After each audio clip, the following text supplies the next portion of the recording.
It's a pleasure to introduce my friend Sean O'Brien as a witness this morning. He is the General President of the International Brotherhood of Teamsters. Many of you have heard Sean testify before this committee in the past, in past hearings, but I thought I might just say a word or two more about the man, a little bit more than perhaps his job title conveys. Sean is a fourth-generation Teamster. His great-grandfather immigrated from Ireland, landed in Boston, and made deliveries in a horse-drawn wagon.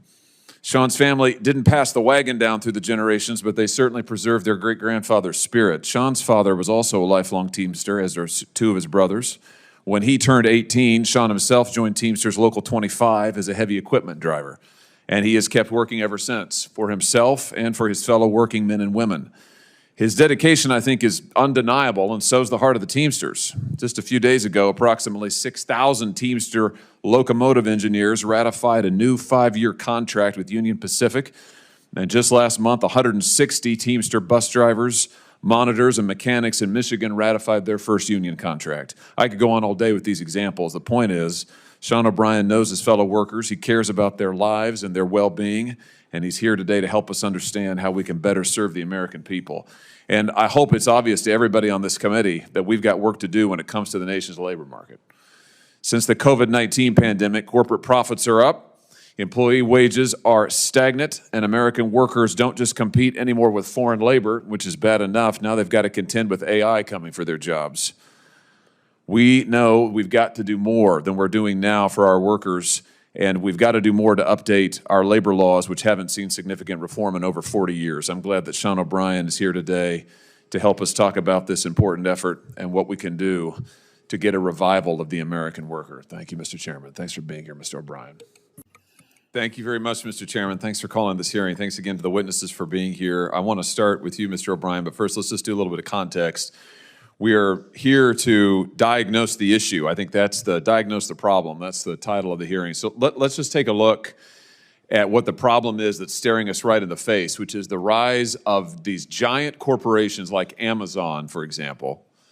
The biggest corporations in the history of America, the biggest corporations in the history of the world, the richest corporations in the history of the world.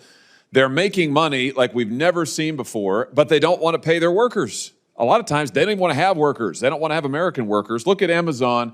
Here's their net sales and net income. In 2024, Amazon's net sales topped $600 billion, $637 billion to be exact. Their net income doubled from 2023 to 2024. Doubled. Their CEO is getting paid, let me make sure I get this right, in 2024, Amazon's president earned $40.1 million in total compensation. 40.1. The previous year, he'd earned merely 29.2. I mean, that's an unbelievable, that's great work if you can get it. That's an unbelievable raise. Only problem is, according to their own financial disclosures, Amazon's average worker, average employee worldwide is making $37,181. $37,181. So that's a C-suite to employee ratio of 1,078 to 1. And meanwhile, these guys are fighting you, Mr. O'Brien, every step of the way as you try to get some basic representation for their workers, for their drivers. Tell us about what you've been facing from this company. I'll get this right at one point. Amazon is probably the largest violator of the NLRA right now. And they have grown significantly, to your point. They focus on 150% turnover ratio in their workforce. They focus on distressed communities. And the number one violator of OSHA, they've got the most violations the last time we checked. Now, we have a model that's a similar company that employs similar workforce at United Parcel Service, 340,000 Teamsters that are part-time and full-time. Those part-timers earn full-time benefits, health and welfare and pension. They earn wage increases guaranteed every year. They earn a livable wage.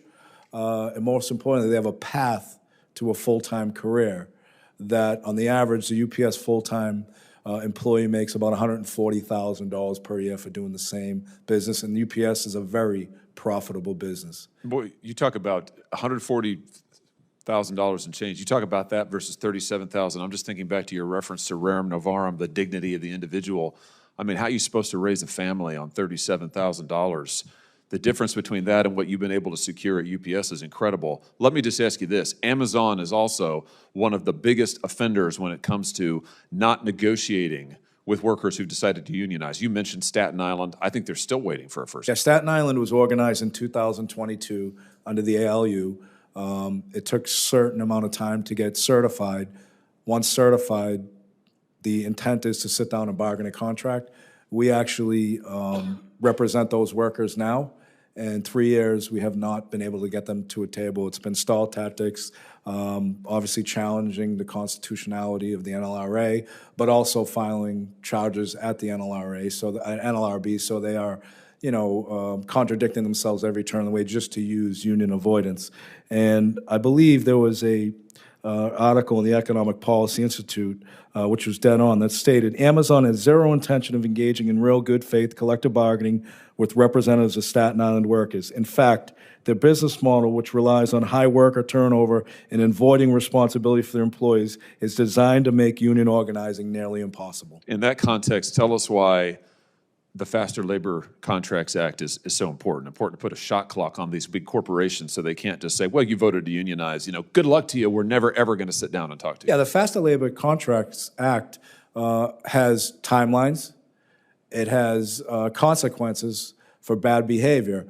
And I think it's important that if and when this Faster Labor Contracts Act is passed, bad actors like Amazon will be forced to the table, will be forced to negotiate, and will have to agree to a first-time contract without retaliating against the employees. And you will see a continued workforce that has a future under this Faster Labor. I just want to say this in conclusion, Mr. Chairman. Many folks on our side of the aisle talk about their concern about woke corporations, and I'm worried about woke corporations too. You want to make woke corporations a thing of the past?